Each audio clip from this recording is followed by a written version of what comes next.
Welcome to the course, Environmental Impact Assessment.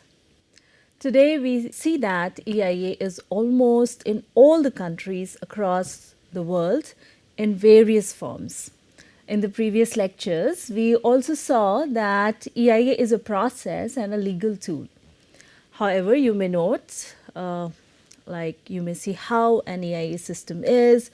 For example, it is compulsory or flexible in a country, what level of engagement people will have, what type of action EIA would require, and how effectively it will be implemented on ground will differ from country to country. So USA had a key role to play in formally setting up the EIA process, and the process eventually spread across to many more countries.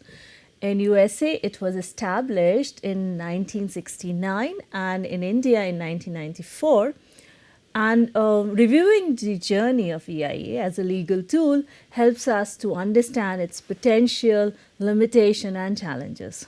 So today, we will see evolution of EIA in the context of USA. Therefore, in this session, we will look into how EIA evolved and how was the experience of EIA in USA, what is the current status of EIA worldwide, what factors influence the form or the format of EIA system, what role key international organizations have played in EIA procedures and adaptation. Accordingly, the learning outcomes will include that you should be able to review the evolution of EIA and experience in the USA and understand its scope, limitation, and challenges. You should be able to describe the current status of EIA worldwide and reflect upon why it is different, identify and evaluate the factors influencing state of EIA, its format in different contexts, explain the key role of international organization. For this section, our key reference is Chapter 2 from the book Introduction to EIA by Glasson and Tharwell. So you may recollect that from our very first lecture, we talked about Rachel Carson, who strongly brought up environmental risk through her writing on Silent Spring in 1962. She highlighted the environmental risk of commonly used insecticides. So in addition, there was a writing of Paul Ehrlich, The Population Bomb in 1968. He warned of the dangers of overpopulation, mass starvation, societal problems, environmental deterioration, like we reviewed in the first week of our lectures. At that time, the book was criticized for projecting darker picture. And think of it like where we are right now, what kind of problems we are facing. And I have given you the link of this particular talk. You can, if you're interested, you can see further. Then there was fire incident on the Cayuga River in Ohio. River in Ohio became so polluted that it caught fire. The fire shooted avalanche. Following this, water pollution control activities such as the Clean Water Act and the Great Lakes Water Quality Agreement was aligned with the entire process. So these led to increasing concerns in USA. The result of that was the formation of the US National Environmental Policy Act, NEPA, of 1969. NEPA was the first major environmental law in the USA and is often referred to as Magna Carta, as a key document of the US federal environmental laws. So NEPA was the first legislation that required EIA. So it was in this document, legislative document, you find EIA. EIA in USA became reference point for learning for other countries based on its experiences and development of the process. So everyone was watching at them. You may also note that any legislation also has the challenge of failing into range of lawsuits, litigation based on its functions and interpretation. Because of these cases of series of litigation following NEPA, so there were a lot of court cases, many other countries were careful about creating law and implementing it related with environment. So following several proposals, like when all these was happening, there were several proposals were made, formation of Council on Environmental Quality happened, was established as a high-level committee. And the National Environmental Policy Act, NEPA, was a form of unified environmental policy. This came into existence in February 1969 through series of bills. You can see the series of bills here. There were a series of discussion also to declare national environmental policy, which is NEPA. They proposed a statement that, pay attention to the statement, that each person has a fundamental and inalienable right to a healthful environment, which would put that environmental health as the fundamental right. It was later. So first they claimed it to be the fundamental.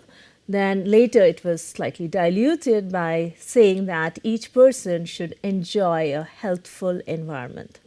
In the initial form of the proposal, it was also, we see that it required that the proponent provide the findings. The word findings was used, which would be further reviewed for environmental protection body, reviewed by the environmental protection body. By proponent, here we mean one who is proposing the development activity. So we refer them as proponent.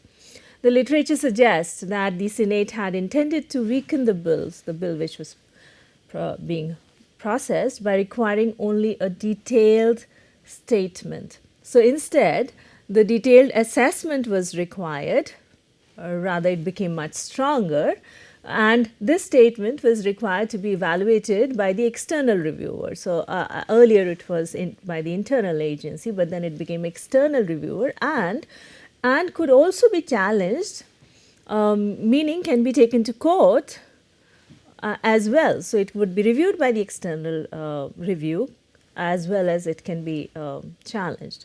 And it also required that the detailed statement be made available to the public. So the entire information should be shared with the public. With all these discussions, dilutions, and strengthening, NEPA became operational on 1st January 1970. So looking at the key points of NEPA, so what we were really coming up here with. So NEPA requires federal agencies to assess the environmental effects of their proposed actions prior to making decisions. The range of actions are covered by NEPA. Key to our concerns, there are a range of actions, but key to our concern is making decisions or permit applications, that means allowing them, giving permit, and adopting federal land management actions, so how the land should be managed. So the link is provided to you in this, you can see here, to the official website here, so you can see all those provisions here. The purpose of this act was to declare a national policy which will encourage productive and enjoyable harmony between man and his environment, so that balance was looked up to, and to promote efforts which will prevent or eliminate damage to the environment and biosphere and stimulate the health and welfare of man, and to enrich the understanding of ecological system and natural resource important to the nation, and to establish Council of Environmental Quality. So you see that what was the target and what they were trying to promote, and then how it was also leading to better understanding as well as creation of a body which would take care of this. So looking at the federal vision behind it, and the commitment behind this was, one was long term, that is to fulfill the responsibility of each generation as trustees of the environment for succeeding generation. So the vision was of long term, plus it was of assuring quality of life, assure for all Americans safe, healthful, productive, and aesthetically and culturally pleasing surroundings. Then it The vision was about sustainable use of resources. Likewise, you see there was importance given to the preserve important historic, cultural, and natural aspect of the national heritage, as well as you see that there was target to achieve a balance between population and resources, as well as enhance the quality of renewable resources and approach maximum attainable recycle of depletable resources. And you will also see that it talked about, in part C, it talked about right. At the same time, it also talked about responsibility.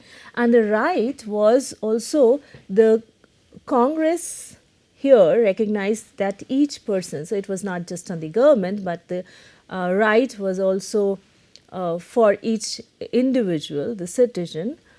Person should enjoy a healthful environment. At the same time, not only having right, but they also had a responsibility, that each person has a responsibility to contribute to the preservation and enhancement of the environment. So looking at what NEPA requires, so what you really need to do. So Title 1 of NEPA, there are two titles in this. So Title 1 of NEPA contains the Declaration of National Environmental Policy. This policy requires the federal government, you may see here, the federal government, to use all practicable means. So all the practicable which one can implement to create and maintain conditions under which man and nature can exist in productive harmony. So you may note that it makes the federal government, the central government, responsible to create and maintain conditions under which man and nature can exist in productive harmony. And then also it takes care of the requirement of the future generation of Americans. And it also made them responsible to adapt all practical means. And by this, it was important that everything was consistent with the other essential consideration of national policy. And it should be consistent so that the negative environmental impact could be reduced, and not only to reduce negative impact, but also preserve and enhance the environment through federal plans and programs. So they had to make policy consistent for reduction of the negative impact, as well as they were supposed to take other steps to preserve and enhance the environment through plans and programs. So NEPA has two parts set as titles. So Title 1 sets up national policy on protection and restoration of environmental quality. Title 2 sets up 3-member council of environmental quality. So there's a set of laws, and then the other is the body which will take care of it. So the Council of Environmental Quality, CEQ, would review environmental programs and progress, and would advise president on these matters. And then the president would be required to submit an annual environmental quality report to the Congress. So we see that in section 1.2, requirements are of procedural nature. So it talks about the process that has to be followed, and you will see that federal agencies are required to undertake a very systematic interdisciplinary approach, identify and develop methods and procedure. So you can see here. And what all detailed statements should contain. So what all should be there, like you can see here in the image, the detailed statement should provide environmental impact of the proposed action. It should identify adverse impact, environmental effects. It should provide alternatives as well to the proposed action. And it should indicate the relationship between short-term uses and the long-term productivity, plus decision on implementation of any irreversible and irretrievable commitments. So what decision has been made, and which are of what nature, and in the proposal. So Section 103 requires federal agencies to review their regulations and procedures to identify any deficiencies or inconsistencies. Like we said, they were responsible to identify this, so they would be taking care of it, and this section gives those instructions here. So the NEPA is generally worded law, so it's all in words, and it depends considerably on the the interpretation. So in order to assess the CEQ, prepared guidelines for assisting interpretation. So CEQ would come up with all the guidelines and standards. So a lot of strengthening of the act happened following court decisions. So we see that because it was open for interpretation, as soon as it was implemented, a lot of legal litigation came into picture, and court ruling came, and that somehow allowed to strengthen the EIA process. So the kind of court cases came were, like by one of the study, it showed that some challenged proponents. So the proponents of the development projects or agencies' decisions to not prepare EIA. So like how were they really deciding when to prepare EIA and when not to prepare EIA, which meant interpretation of whether the project was major or by government or related project activities that had insignificant to significant environmental impact. So how they were coming to that judgment. So that kind of court cases came in. And some of the objectives were related with quality of EIA. So they were also questioning the quality of EIA, and which raised concerns about the completeness of the assessments, if it covered all range, like was it adequate enough, did it address to all the concerns of environment or not. So that kind of court cases also came up, and whether the alternatives were considered or not by the proponents. So even challenging the adequacy of the report was also, of the assessment was also challenged. So like you can see here in the court case of 1971 this is the case of Calvert-Cliffs Coordinating Committee, brought this action against the Atomic Energy Commission. So it was the project of Atomic Energy Commission, and this Calvert-Cliffs charging Atomic Energy Commission that its recently adopted procedural rules, what they were adopting, failed to satisfy the demands of NEPA. So it was not as per the law that this commission gave consideration to environmental factors. So it was challenging their process. The court decided that the Atomic Energy Commission's procedure rules did not comply with congressional policy spoken in NEPA. So it was not really aligning, and it was inadequate. So court did come to that ruling. There were also cases which charged that agency's decision, one of the early court decision provided the guidance for review of the decision. So what the like EIA reports, EIA assessment, the decision was made in favor or against, but there were cases which were challenging the decisions. So here the court noted that the court's function is to ensure agency has taken hard look. So it has really looked well into the thing.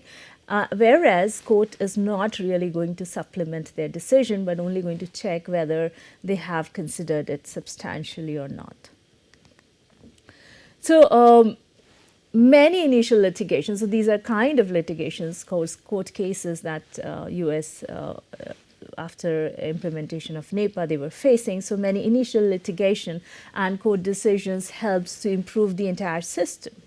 So there were also delays in execution of project, making project unfeasible. So you think of the time period it would take for a court case to resolve and the project to really see the light. So there were also declaration of protected areas. So some projects didn't really work, and then the areas were protected, such as national park and wildlife areas. As suggested, due to many court cases in the beginning of EIA system, many countries had their learning about the processes, challenges, and possibilities. So they were learning from the case of US. So later many guidelines were set up to ease the interpretation. So within the US system, various other guidelines were set up to ease the interpretation, help others to interpret well, and then to implement well. Further efforts were made to reduce paperwork also, and reduce delay, and target significant environmental issues only, and look at the alternatives as well. So USA policy has led to formation of EIA process and legal system and also reduced the cost involved. So by improving the system, they could do this.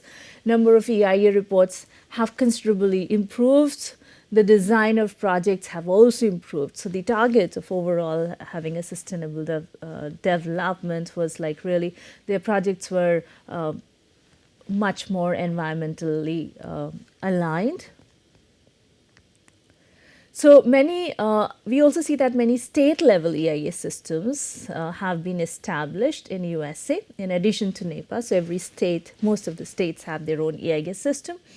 And as they require EIA for state actions that require state funding or permissions and other projects in particular sensitive areas. So every state can have their own sensitive areas. So some cities, such as New York and San Francisco, also have their own EIA system. So that also, it's interesting to see that cities also have. And it's particularly like it is considered one of the exemplary is the California Environmental Quality Act, which provides it have exemplary. It's considered exemplary for its scope, procedure, requirements that ensure state and local agencies engagement. So they work together for adapting feasible mitigation measures. So they come together and then see how the environmental impact can be mitigated, and alternatives can also be reviewed. So they have also added greenhouse gas emissions to the list of environmental impact for analysis under this California Environmental Quality Act. So the strength of this system and evolution in USA includes early inclusion of EIA in the project planning. So we see that they really engage in the EIA process in the stage, and it's said to be more comprehensive planning. And there have been cases of changes in locations of the project, and there have been also cancellation of projects.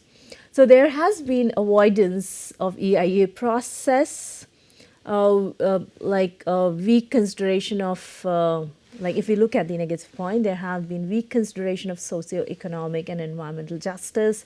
Then also cumulative impact has been not very well implemented. Monitoring and auditing and relationship between EIAs and environmental management systems still stand, some of the literature still stand weak.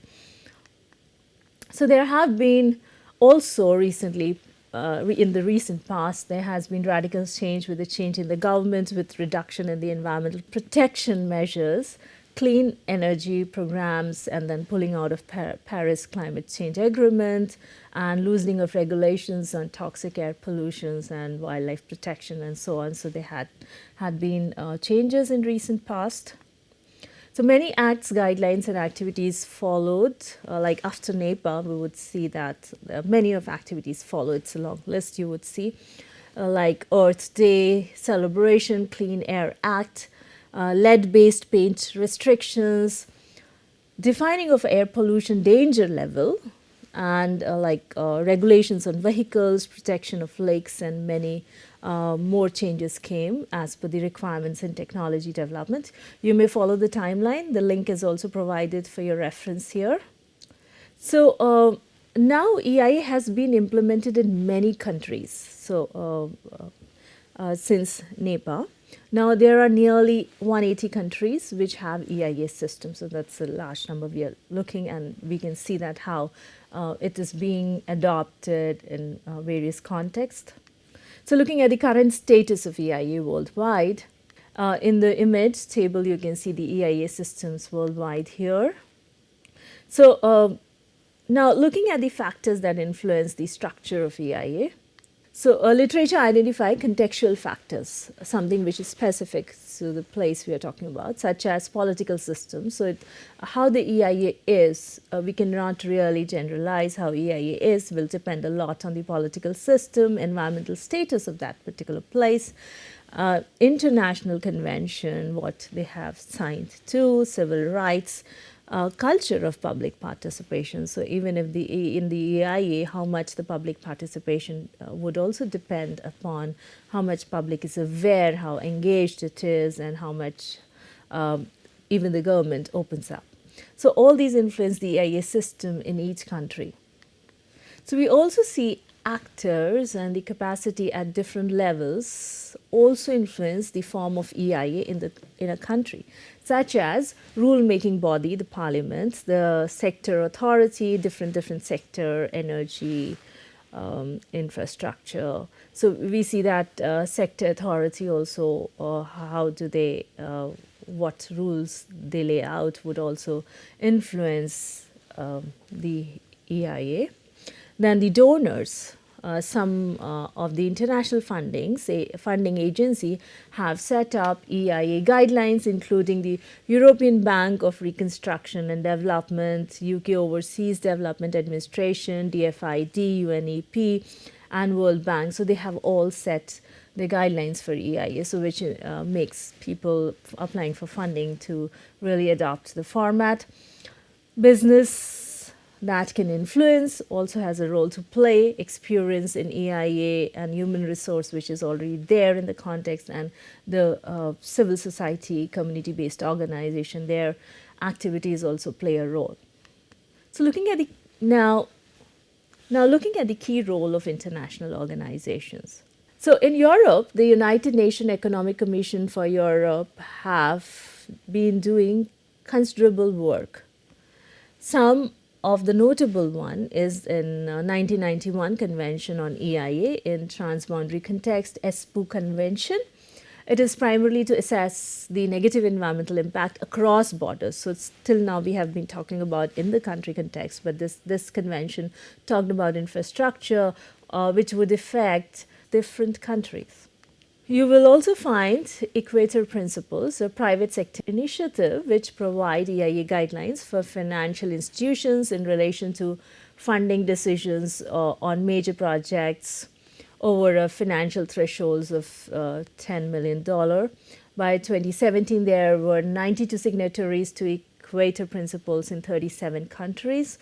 So international banks such as EBRD, the Asian Development Bank, African Development Bank have introduced environmental and social procedures. So you see that they have an influencing role here. Important one which we will come across often in the course is the performance standards on environmental and social sustainability introduced by the World Bank Group through the International Finance Corporation, IFC, and on which the Equator Principles are based and the World Bank's environmental and social standards are based. So World Bank emphasized to like moving EIA upstream, meaning like taking it at the very initial level of the project designing, like having more effective public consultation and then integrating EIA into the project programming and then learning from the implementation, learning from other cases, having a feedback loop, engaging with the private sectors and especially the financiers and project sponsors, and then looking at how the EIA's quality is. So there's a lot of emphasis, and we reviewed the development of EIA in USA and across the world. EIA has become an important tool. There is variation on how EIA system exists in a context. There is a lot of support and push from the international agency.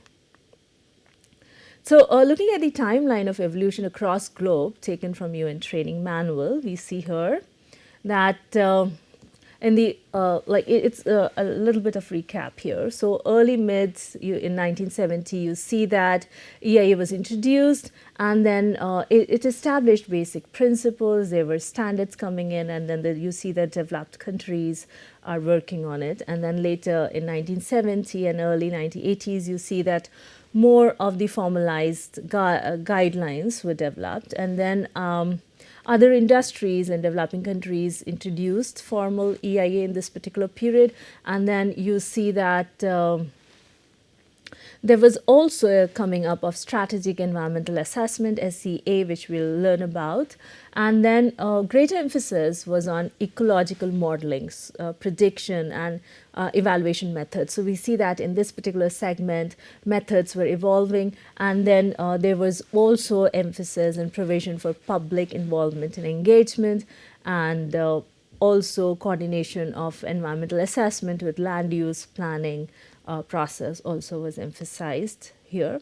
Then we see in 1980 and end of that decade, we see that there were EC directives. EIA established basic principles and procedural aspects. Then there were increasing efforts to address cumulative effects. So here you see the cumulative effects, which we have spoken about in previous classes as well. And then the World Bank, it's important here, World Bank and other leading international and agencies, aid agencies, they established EIA as a requirement. So that made a major shift that most of the countries started adopting it. And this period, it was spread in Asia. So here we see that at the same time, our system also formalized. And 1990 onwards, we see that here there's more development in the transboundary effects. We are looking at the Espoo Convention here, increased use of GIS and other techniques we see here. And then the sustainability principles came here.